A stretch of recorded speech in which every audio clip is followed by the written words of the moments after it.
karena rektor kita itu backgroundnya juga AI, maka beliau begitu AI ini lagi gencar-gencarnya, lagi globalisasi, beliau langsung membentuk grup riset. Grup riset. Ya, grup riset di tingkat universitas ada unit AI-nya, di beberapa fakultas juga sudah difasilitasi unit AI-nya.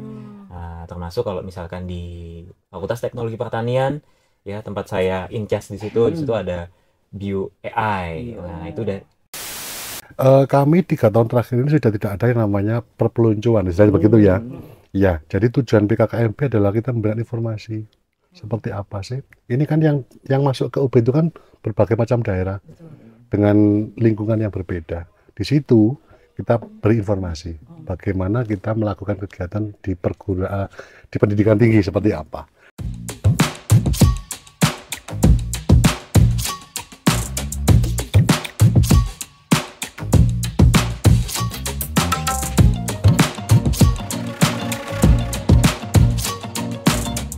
Halo Tribuners, jumpa lagi bersama saya Zahira Hilman dan rekan saya Samuel Leonardo dalam podcast Malang Live. Nah, teman-teman calon mahasiswa pasti kalian baru aja selesai SNBT UTBK, bener ya Samuel? Betul banget. Nah, tapi tenang aja teman-teman, karena SNBT itu bukan menjadi opsi terakhir untuk masuk ke universitas, karena masih ada seleksi mandiri. Dan hari ini kita kedatangan tamu spesial dari pihak Universitas Brawijaya untuk kupas tuntas tentang seleksi mandiri. Kalau gitu kita boleh perkenalan dulu nih Bapak-bapak, kita sapa Tribuners penonton di rumah. boleh dari saya dulu ya. Boleh. Ya. Hai Tribuner semuanya, saya Aulia Nur Mustaqiman, biasanya dipanggil Aulia nih sama teman-teman semuanya. Oke. Nah, saya dari Universitas Brawijaya, Kepala Subdirektorat Penerimaan Mahasiswa Baru. Oke. Iya. Dari Pak Aulia bersama Baik, halo Tribuners, saya Triwahi Basuki. Kebetulan saat ini dikasih kepercayaan menjadi Kepala Subdivisi Kehumasan Universitas Brawijaya.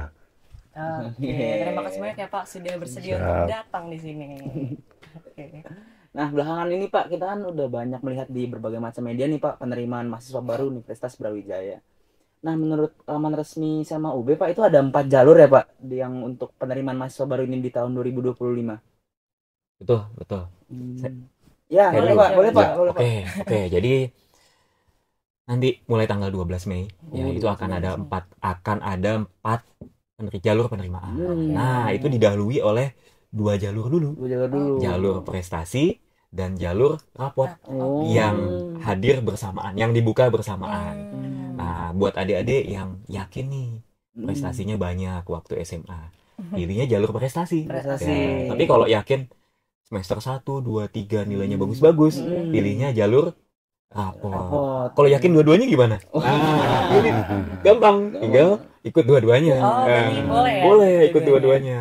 dua-duanya. Nah, seperti itu. Nanti baru bulan berikutnya dibuka SMUB jalur nilai UTBK. Nah, itu buat teman-teman yang belum dapat kesempatan di jalur SNBT UTBK kemarin, tapi yakin Ya, nilai bisa nih, SNBT-nya Pak. iya yakin maksimal, ngerjain UTBK-nya yakin bagus. Nah, yuk daftar SNBT UTBK. Gitu. Nah, yang terakhir adalah jalur PSDKU. PSDKU ini khusus untuk teman-teman yang minat pengen di Brawijaya Kediri. Karena agrokompleksnya, karena situasi environment agrokompleksnya sangat tinggi di sana. Nah, pilih vokasi atau PSDKU Kediri. Jago Ya. Kediri. Ya. Nggak hanya di PSDKU juga sih, vokasi juga bisa di jalan veteran, di jalan veteran. Nah, kami fasilitasi itu semua. Mantap Pak ya. Iya. Jadi dari sini kan kita jadi tahu nih Pak, kalau Iya. setiap jadwal, setiap jalur tuh jadi jelas. Jadi para mahasiswa baru tuh juga jadi bisa gampang ya mendaftarnya.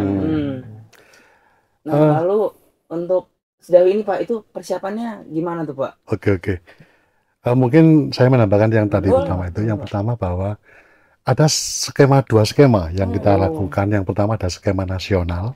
Jadi mungkin kemarin sudah dilewati SNBP yang dulu sama dengan yang disampaikan oleh Pak Aulia tadi, yaitu berdasarkan prestasi. Nah, yang kedua UTBK atau SNBT itu kemarin sudah dilewati satu putaran ya Pak ya. Betul. Ya. Itu, nah masing-masing ini itu dilaksanakan bukan di UB tapi secara nasional. Iya. UB hanya given, jadi hasilnya nanti akan diterima oleh UB sesuai dengan hasil seleksi mereka yang berprestasi. Terus yang disampaikan Pak Aulia tadi adalah itu stepnya setelah SNBP, SNBT ada mandiri. Jadi kalau belum tidak diterima di SNBT, maka boleh mengambil di SNBP. Seandainya belum diterima, maka di SMUB atau mandiri. Mandiri kami tidak ada ujian. Ya. Oh, tidak ada ujian, Tidak Pak. ada ujian. Ujian, ya.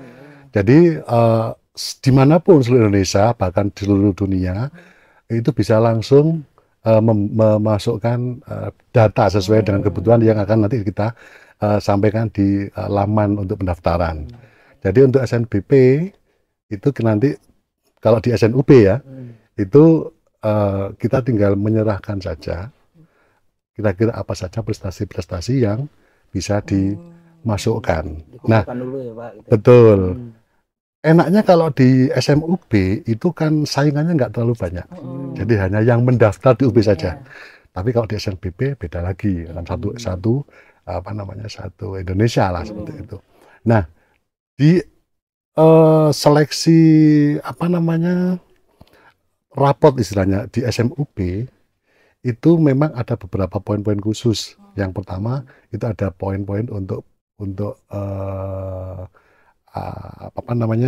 nilai-nilai yang harus bisa, poin-poin yang bisa dimasukkan. Jadi beberapa prestasi, misalkan ada yang prestasi hafiz Quran, tapi judulnya bukan hafiz Quran, tapi penghafal kitab suci. Karena di sini tidak hanya Muslim saja, memungkinkan juga yang lain juga bisa. Yang penting bahwa sertifikat atau prestasi itu nanti ada legalitasnya dari kementerian yang ada. Otomatis misalkan kalau masalah seperti penghafal Quran itu ya dari Kementerian Agama. Nah itu ada poin-poinnya. Poin-poin itu cukup tinggi. Jadi ada prestasi juga tingkat internasional, nasional, reguler dan sebagainya. Termasuk ini yang mungkin banyak nggak tahu. Itu seumpama ada yang menjadi ketua OSIS. Atau mungkin ada yang menjadi ketua PMR tingkat kabupaten. Nah, tapi itu hanya sebagai tambahan. Pak, ya. Bukan yang Ya, utama ya, dan Pak, ya. itu tidak semuanya bisa diterima karena ada beberapa program studi yang harus ada uji kompetensinya. Misalkan contoh kedokteran, misalkan kan tidak mungkin harus ada punya kemampuan khusus. Hanya tambahan itu bisa dimasukkan. Untuk yang kedua, SMUB UTBK itu harus punya nilai atau sudah pernah mengikuti UTBK. Nah itu nanti untuk grade-nya tergantung dari nilai yang masuk di UB. Nah, itu tambahnya. Siap. Iya. Mantap sekali.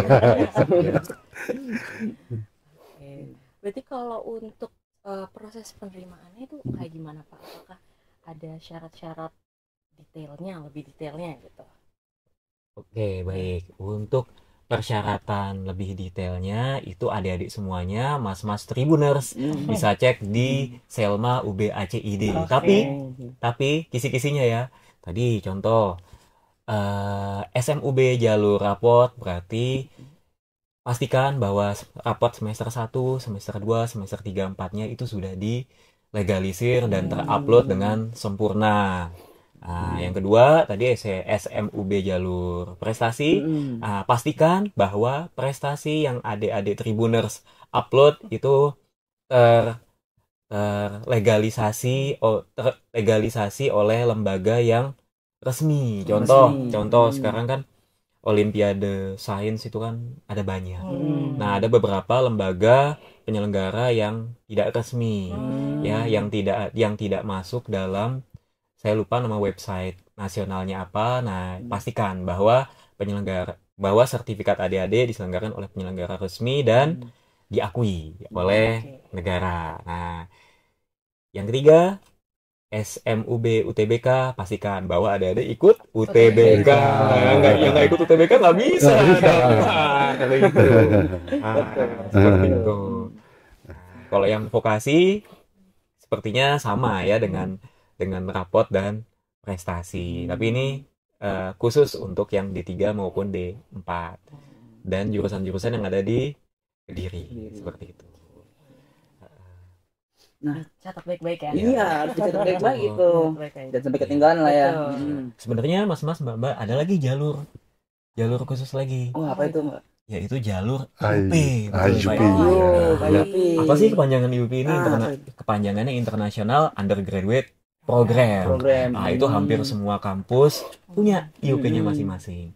Nah, kebetulan UB ini sudah IUP intake ketiga, gelombang ketiga. Gelombang ketiga. Nah, yang berbeda dengan jalur SMUB, IUP ini hampir persentase yang diujikan adalah bahasa Bahasa Inggris. Inggris. Oke. Ya, ujian tulis bahasa Inggris, wawancara Bahasa bahasa Inggris. Nah, yang mana kompetitornya jauh lebih longgar dibandingkan jalur SMUB maupun UTBK. Tapi bahasa Inggris gitu. Nah, Bahasa Inggris. Gak usah bingung mau daftar yang mana, daftar semuanya. Semuanya. Iya, betul. Betul. Kalau untuk IUP berarti hanya ada 3 gelombang ya? Cuma 3 gelombang. Ya, hanya ada 3 gelombang dan ini gelombang yang terakhir. Gelombang. Oh, oke, gelombang terakhir. Baru dibuka. Baru dibuka. Baru dibuka. Jadi bisa langsung aja nih. Jadi Iya. ya, kesempatannya masih besar. Masih besar. Nah, Nah, lalu Pak, untuk yang mahasiswa difabel itu gimana Pak? Apakah ikut dalam jalur yang sama atau ada jalur yang terpisah atau bagaimana Pak? Oke, baik. Ini bagus pertanyaannya. Nah, untuk mahasiswa inklusif ya atau difabel, kami tidak melarang untuk ikut jalur yang reguler ya, tapi kami juga menyediakan jalur khusus difabel, yaitu namanya SMPD, seleksi mandiri program difabel. ya program difabel ya. Nah, itu khusus, itu jadwalnya sama. Jadwalnya sama dengan jalur reguler, dengan jalur rapot dan prestasi. Nah, seperti itu. Jadwalnya yang sama, tapi programnya yang berbeda. Berbeda. Nah, itu dia. Jadi itu hanya pelengkapan berkas atau ada wawancara, ada tes-tes yang lainnya tetap sama atau ada perbedaan ya Pak? Contohnya kemarin seperti UTBK, ada yang memang dari teman-teman berkebutuhan khusus itu ikut ujian. Nah, ini UB juga menyediakan tempat khusus. Tempat khusus, jadi khusus memang untuk kebutuhan mereka. Jadi kita sediakan seumpama itu apa namanya, mereka mohon maaf tunarungu, jadi kita gunakan media teknologi yang untuk kebutuhan mereka. Jadi khusus ada satu. Jadi kita siapkan itu sehingga mereka yang punya keinginan misalkan tidak di jalur khusus mereka atau ikut jalur yang reguler, mereka tetap bisa melaksanakan ujian dengan nyaman. Ya. Tribuners, teman-teman Tribuners, UB ini emang brandingannya kampus yang ramah inklusif gitu lah Ya. Pak, ya. Nah, ini perlu kami sampaikan. Nah, Tahun lalu, nah kami juga dapat anugerah dari salah satu media bahwa UB itu di Jawa Timur merupakan kampus yang inovatif, informatif, dan inklusi. Luar biasa. Nah, ya. jadi ini dibuktikan bahwa kami tahun 2023 pernah mendapatkan penghargaan karena ramah disabilitas dari lembaga yang ada di Asia Tenggara. Waktu itu yang menerima adalah Bapak WR4 kami waktu itu. Ya, sudah diakui sampai dengan Asia Tenggara terkait dengan ramah disabilitas atau kampus inklusinya itu tadi. Jadi jangan khawatir ya untuk teman-teman di sini untuk masuk ke UB bisa lewat jalur apa aja. Ya. Kalau gitu untuk kuota penerimaan mabanya nih, setiap fakultas atau prodi ini apakah ada perbedaan dari tahun lalu, di tahun sekarang mungkin lebih tinggi atau kayak gimana? Ya, secara spesifik mungkin dapat dikatakan tidak ada perubahan daya tampung. Tapi kalau misalkan kita boleh tahu, ya paling bertambahnya 1 atau 2. Misalkan kemarin kita buka tiap beberapa prodi, misalkan per prodinya 90 kursi atau daya tampung, maka sekarang bisa 91, bisa 89, selisihnya nggak jauh berbeda. Nah, seperti itu. Dari selisih itu kira-kira ada nggak program-program yang mungkin diprediksi paling diminati di tahun 2025 ini, ataupun yang kurang diminati, ataupun yang jangan-jangan tetap sama nih Pak, per tahun tuh tetap jurusan ini saja, atau yang bagaimana itu Pak? Oke, ya. Jadi kalau secara rata-rata misalkan 3 tahunan terakhir atau 5 tahun terakhir, nah prodi yang diminati sejauh ini belum ada perubahan. Perubahan program studi yang terfavorit tidak ada perubahan. Tapi kalau misalkan kita tarik 10 tahun belakangan atau 15 tahun belakangan, nah itu sebenarnya ada pergeseran. Ada Pak. tren. Contoh misalkan, contoh teknik informatika, teknik komputer, sistem informasi. Dulu 10 tahun yang lalu ya mungkin itu nggak diminati, tapi sekarang itu jauh lebih diminati daripada eksakta yang lain. Seperti itu. Oke, tapi kalau boleh tahu nih Pak, Ya. lebih detailnya lagi, kira-kira bisa sebutin nggak nih Pak, apa aja sih Pak Oh, boleh program dong. yang Boleh favorit dong. gitu, Iya. unggulan? Kalau untuk Saintek ya, untuk Saintek itu kedokteran masih jadi masih jadi yang terfavorit.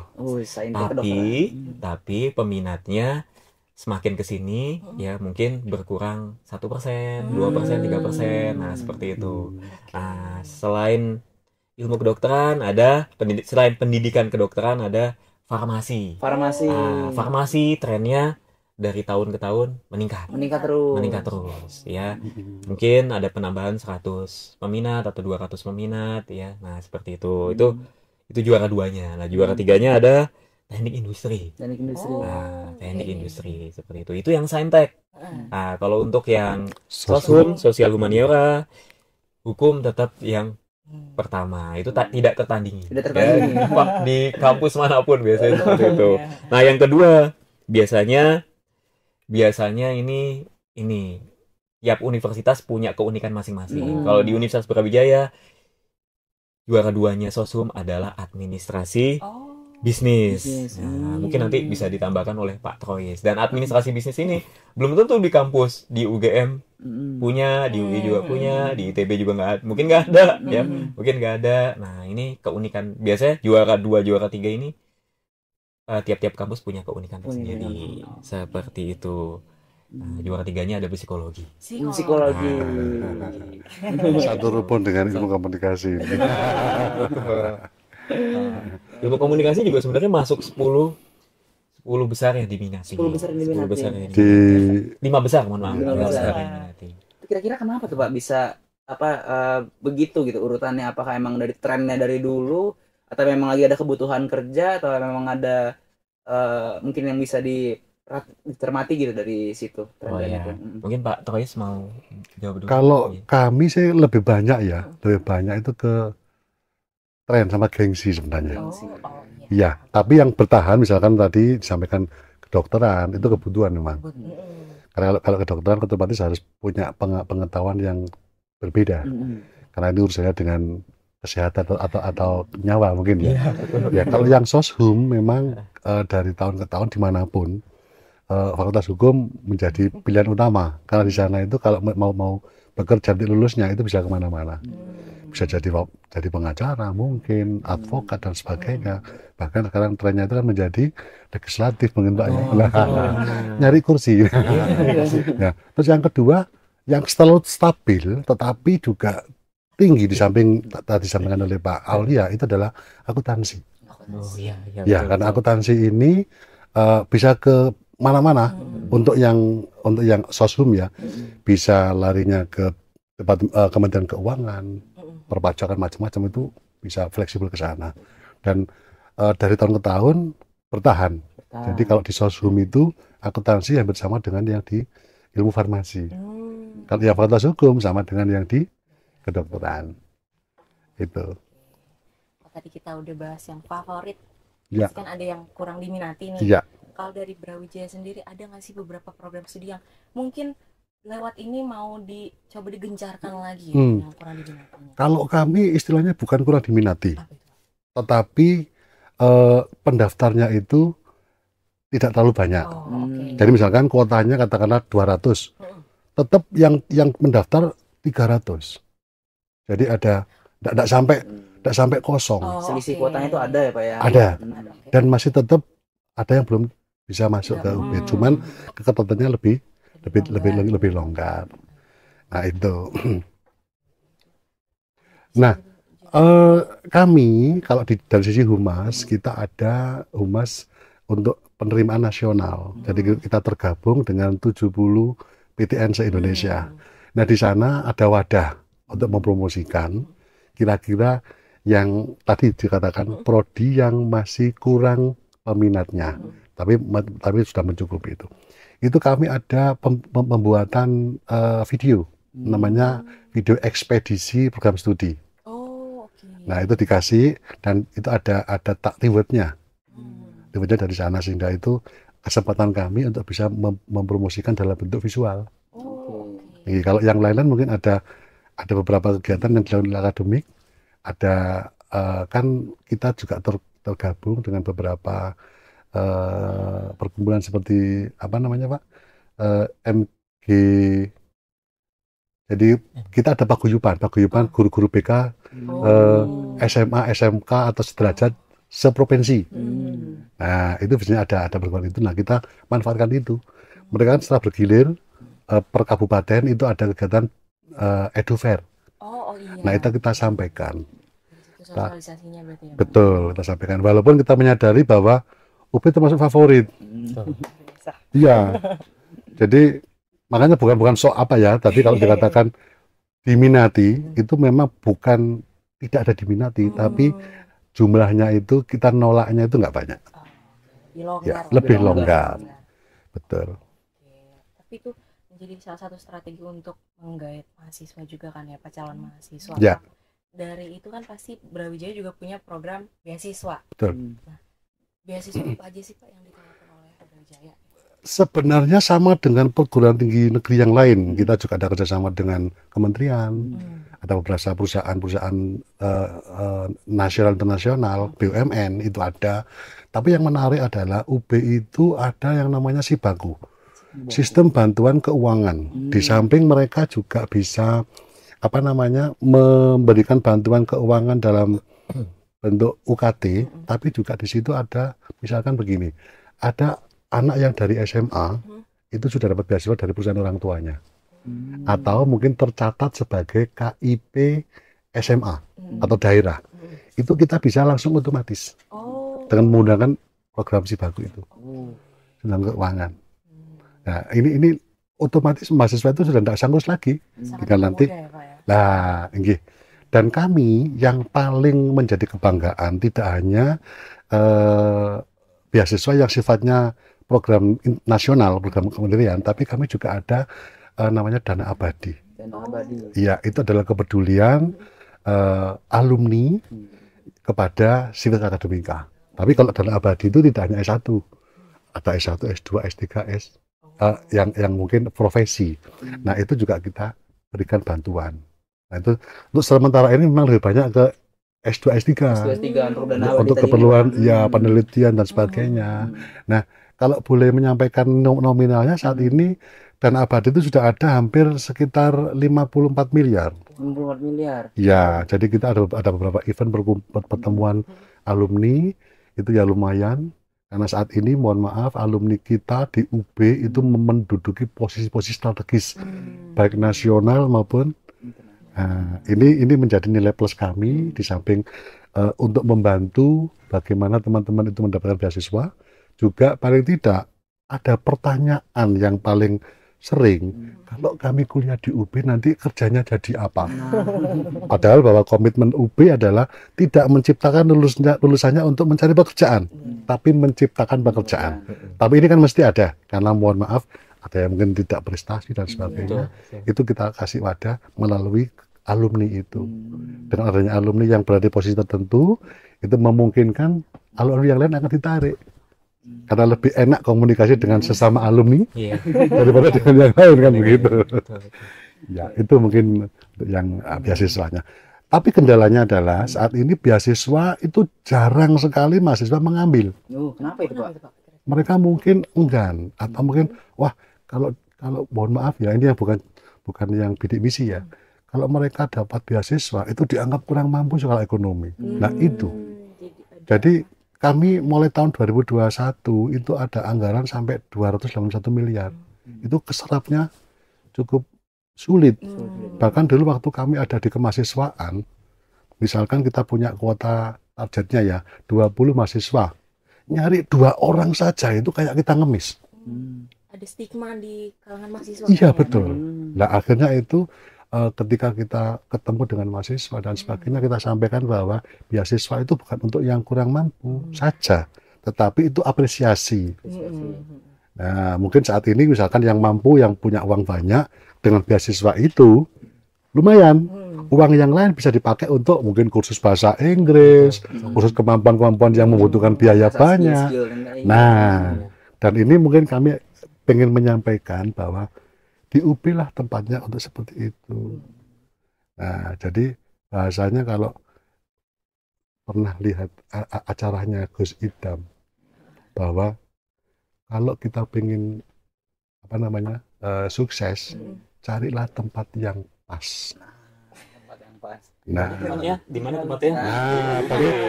bagi Tribuners inilah Ya.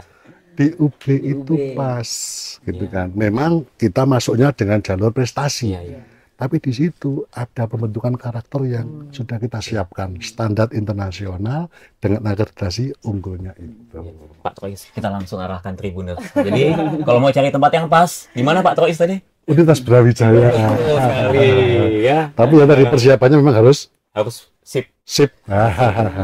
Tapi pasti bisa. Iya. Pasti bisa. Nah, Tribuners kan bisa cek tuh di TikTok ya, ada beberapa video-video FYP kesenjangan antara dosen dengan mahasiswa, antara guru dengan siswanya. Nah, biasanya mahasiswanya tuh lebih mantap. Gitu. Aduh, nah tadi tuh juga udah ada, ternyata alumni UB juga ada di yang pengisi posisi strategis ya di dunia pekerjaan Pak. Terus tadi juga ada IUP juga. Betul, Nah itu kira-kira ketika para mahasiswa ini menjalani program perkuliahan ini, itu ada nggak Pak program yang tentang pertukaran mahasiswa ke luar negeri ataupun mungkin summer exchange program atau yang program-program yang ditawarkan UB untuk ke luar negeri? Oke, baik. Pertanyaannya bagus sekali. Jadi khusus untuk jalur IUP, nah, itu akan ada kewajiban bagi adik-adik calon mahasiswa untuk pergi ke luar negeri. Jadi bukan himbauan lagi, tapi wajib. Dan nanti akan diarahkan oleh dosen pembimbingnya masing-masing. Nah, tiap calon mahasiswa tentunya berbeda. Ada yang diarahkan ke Taiwan, ada yang diarahkan ke Thailand, ada yang diarahkan ke Malaysia, dan itu tergantung mitra dan dosen pembimbingnya masing-masing. Nah, itu yang jalur IUP. Nah, untuk jalur reguler jangan berkecil hati, Tribuners. Nah, tetap ya dosen pembimbing ya akan mengarahkan, akan menghimbau, akan memfasilitasi adik-adik terutama yang bisa bahasa Inggris. Yang bisa bahasa Inggris untuk exchange, untuk penelitian di luar negeri yang sudah disediakan oleh UB Star ya Pak ya. Mungkin Pak Trois bisa menambahkan nih. Gimana UB Star? Jadi kalau misalkan kita melihat dari IKU, betul. Itu ada komponen yang namanya inbound dan outbound. Nah, tapi dalam bentuk kalau outbound itu ada UB Star, ada IAAS, ada kalau yang nasional itu ada ISMA, kalau yang internal ada BISMA, itu nama saja. Jadi artinya begini, kalau inbound itu bagi mereka yang mungkin belum kesempatan untuk berbahasa Inggris dengan lancar. Itu adalah mahasiswa asing yang melakukan joint research atau apapun di UB. Nah, jadi mereka yang mungkin tidak lolos seleksi untuk bisa ke luar negeri, itu ada media itu. Tapi memang tidak banyak. Ya, yang saat ini sedang berjalan itu adalah mahasiswa Prancis, Jerman, sama Jepang. Ya, tapi untuk yang lain itu ada yang namanya outbound Indonesia, mahasiswa UB yang berkesempatan untuk ke luar negeri. Dalam program tadi itu ada BISMA sama ISMA kalau yang internasional. Nah, di sana memang pesertanya harus memiliki kemampuan bahasa Inggris dan minimal semester 5. Karena di sana itu di samping untuk belajar bagaimana sih kehidupan di sana sebagainya, atau mungkin penelitian, juga ada transfer kultur. Seperti apa. Jadi nanti mahasiswa di sana yang melakukan outbound itu juga dikasih kesempatan untuk mengajar ke sekolah menengah dasar, ke sekolah dasar, sekolah menengah. Sehingga di situ ada tambahan budaya kan, seperti apa budaya pendidikan di sana. Nah, itu memang ada beberapa kriteria. Ada yang sifatnya cuma 2 minggu atau 2 bulan dan sebagainya. Tapi semua itu kalau di program yang adanya di UB Star itu diakui sampai 20 SKS. Betul. 20 SKS. 20 SKS. Ya, tapi memang ya karena ini yang biayai dari UB, ya paling satu angkatan cuma 20 orang mungkin. 20 orang, enggak banyak. Tapi ada yang sifatnya kalau yang ISMA itu biasanya gabung dengan PTN yang lain. Iya. Tapi ya itu tadi, enggak terlalu banyak. Cuman bagi yang belum kesempatan ke luar negeri masih ada namanya inbound tadi, itu istilahnya kalau kita IKU, ya, untuk pemenuhan IKU-nya itu. Ya. Kan banyak program kan luar negeri kan, Banyak programnya. buat maba ada, buat mahasiswa yang skripsi ada, UB Star tadi. Star. Ya, betul. Ada lagi yang buat maba tadi SIAP namanya. Oh. Nah, itu program dari Wakil Rektor 1 bagian pendidikan khusus untuk cultural exchange. Oh. Nah, jadi jangan khawatir, tidak hanya buat semester yang semester lama ya, tapi juga untuk semester maba-maba juga bisa. Semuanya kebagian ada Semuanya. programnya. Tribuners FYI di FISIP nih, karena kita berdua dari FISIP, ada banyak mahasiswa bule Australia sebenarnya nongkrong di FISIP. Jadi itu salah satu menjadi bagian juga dari programnya Universitas Brawijaya gitu. Nah, tadi selain ngomongin akademis, pasti kan UB juga punya UKM ya, Pak? Ya. Nah, kira-kira di UB ini ada berapa UKM, dan apakah maba ini perlu untuk ikut UKM di awal-awal semester gitu? Kalau UKM kita punya wadahnya. Jadi bagi mereka yang dari SMA itu memiliki hobi untuk berorganisasi. Nah, kita ada.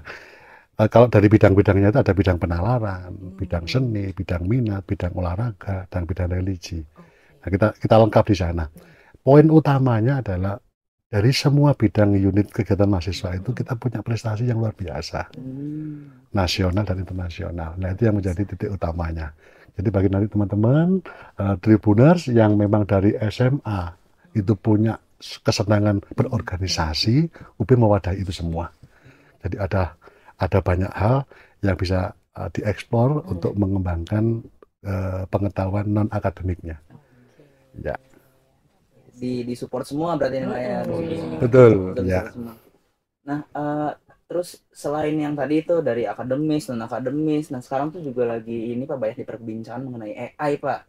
Nah, kira-kira UB sendiri tuh bagaimana tuh dalam menanggapi AI ini dalam masa perkuliahannya ataupun mungkin masa penerimaan mahasiswa baru tadi jika dihubungkan, ataupun dalam berbagai hal yang UB tawarkan. AI ini dilihat sebagai apa Pak? Oke, baik, terima kasih. Ini pertanyaan yang trending sekali ya, karena rektor kita itu backgroundnya juga AI. Nah, maka beliau begitu AI ini lagi gencar-gencarnya, lagi globalisasi, beliau langsung membentuk grup riset. Grup riset. Ya, grup riset di tingkat universitas ada unit AI-nya, di beberapa fakultas juga sudah difasilitasi unit AI-nya. Nah, termasuk kalau misalkan di Fakultas Teknologi Pertanian ya, tempat saya in charge di situ ada Bio AI. Nah, itu saya yakin di beberapa fakultas sudah mulai banyak unit-unit AI yang bermunculan. Itu nggak hanya di tingkat fakultas, tapi di tingkat mahasiswa. Nah, juga pelan-pelan sudah mulai banyak yang bermunculan.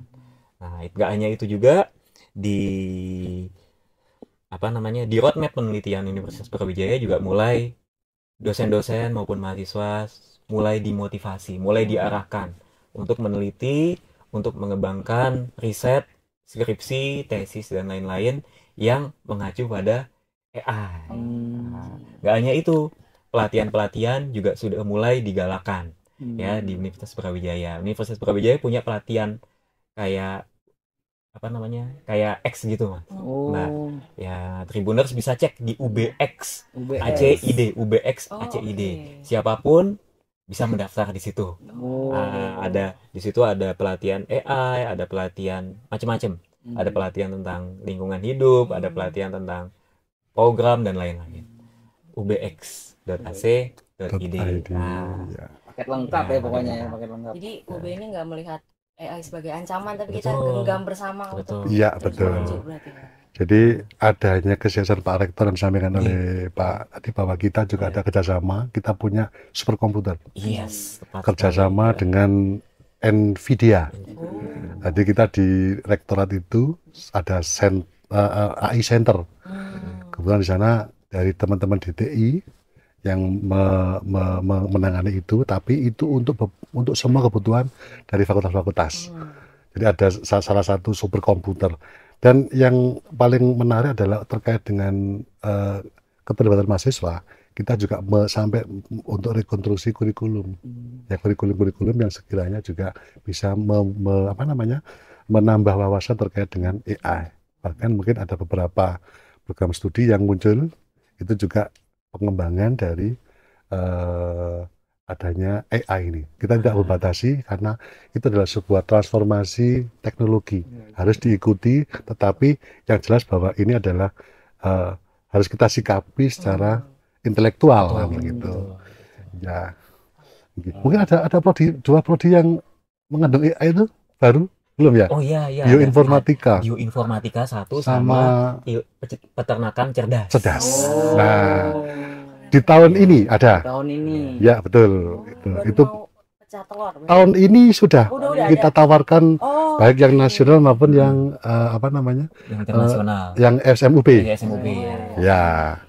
Jadi ada bioinformatika, itu gabungan dari kemipaan sama ilmu komputer.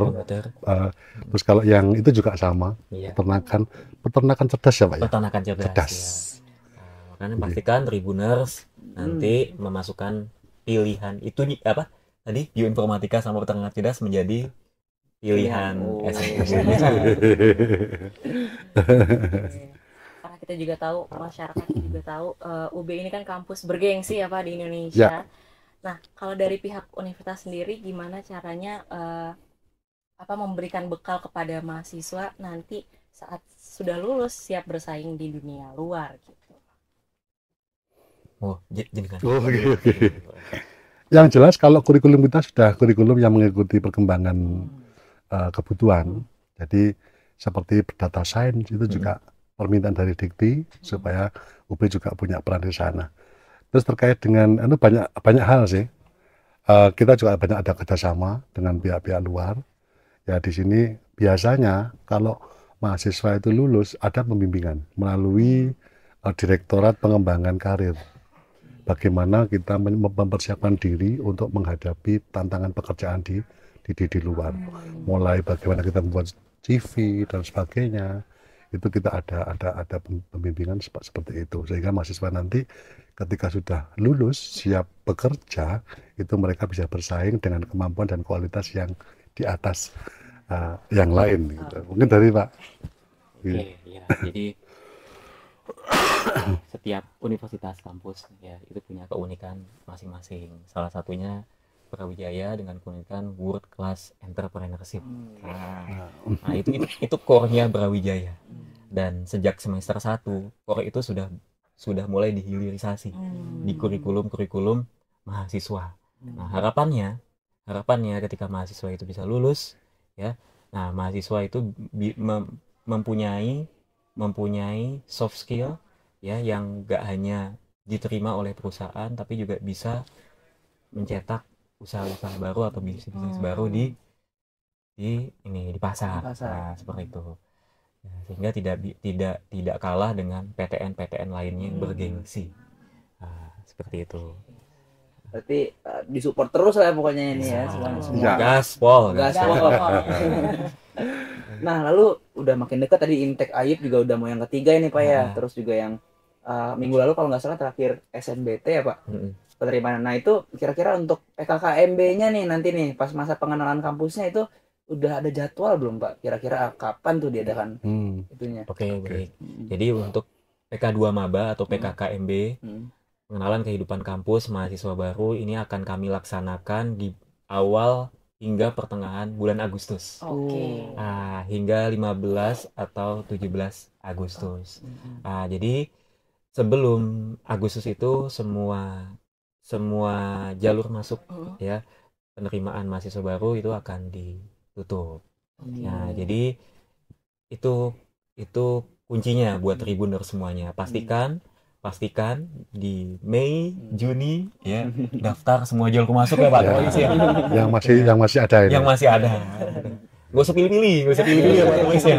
Daftar aja semuanya.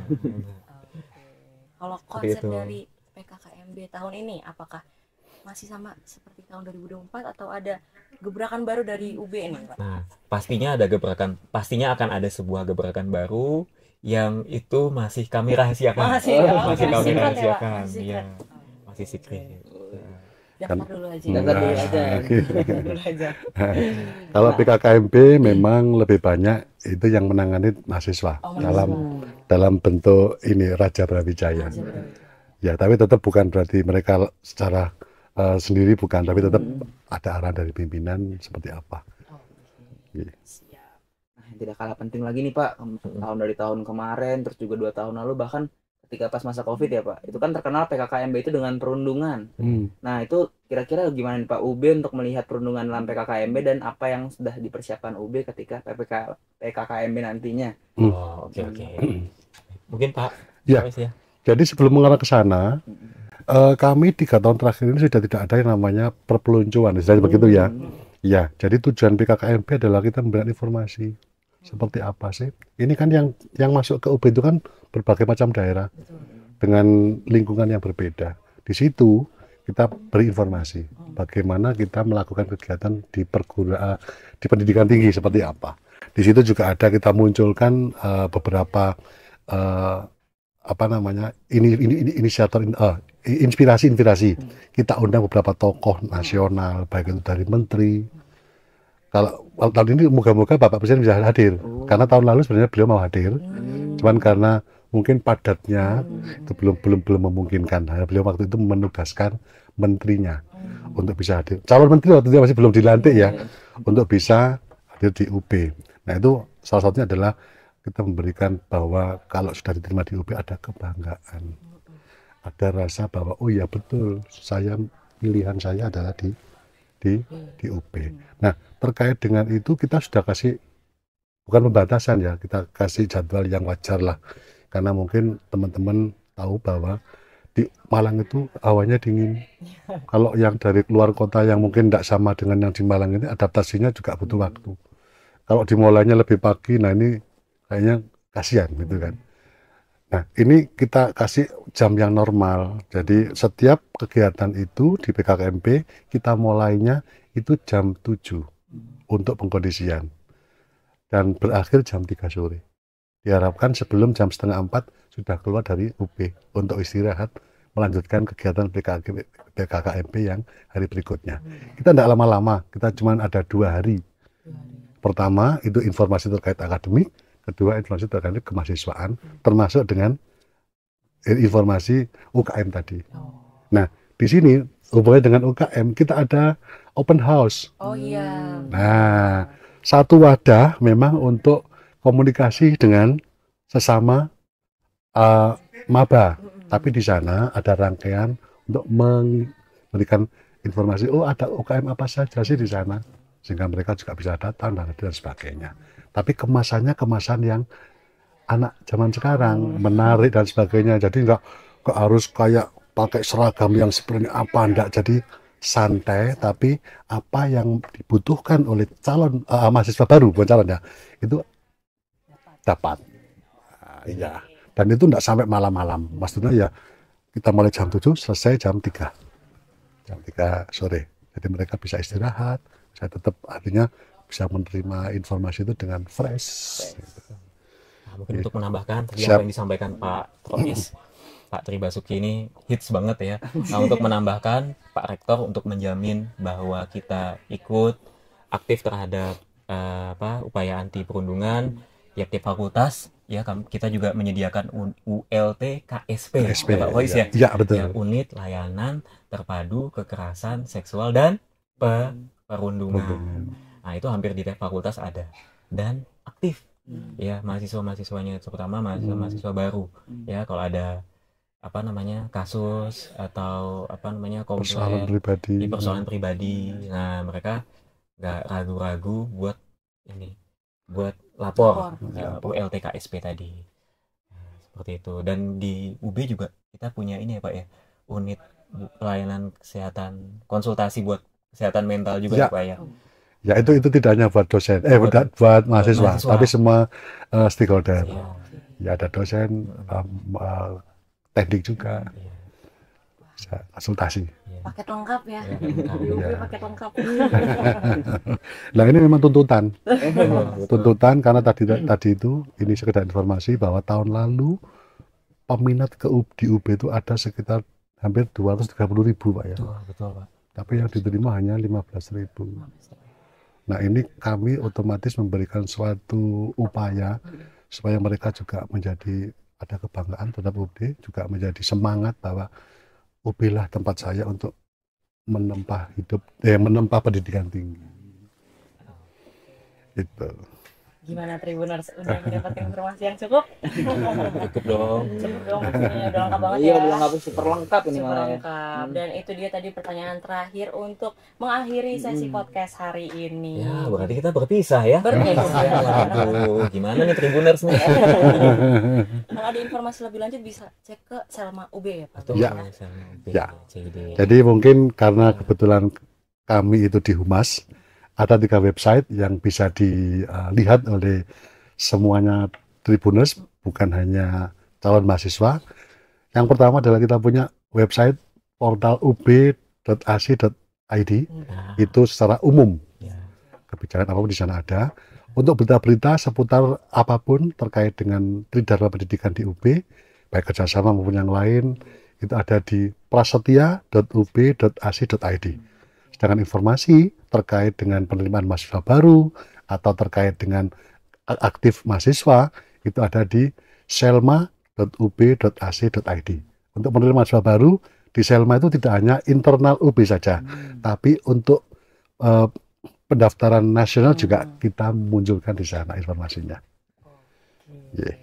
Lengkap, super lengkap. Nah, yang utama jangan sampai ini yang utama untuk Tribuners, like di IG kami kalau boleh univ.brawijaya. Aktif ya Pak. Saat ini kami baru 500.000 viewernya. Malah ini kita ya. Wah, iya, iya. Artinya begini, di IG ini sebenarnya banyak informasi yang mudah untuk bisa dibaca karena memang kemasannya adalah kemasan untuk teman-teman supaya informasi itu bisa tersampaikan, itu aja. Oke, kalau gitu kita harus berpisah dulu di episode hari ini, dan saya Zaira Hilman dan rekan saya Samuel Leonardo pamit undur diri dan sampai jumpa di podcast Malang Live selanjutnya. Dadah Tribuners. Download Tribun X sekarang. Menghadirkan lokal menjadi Indonesia.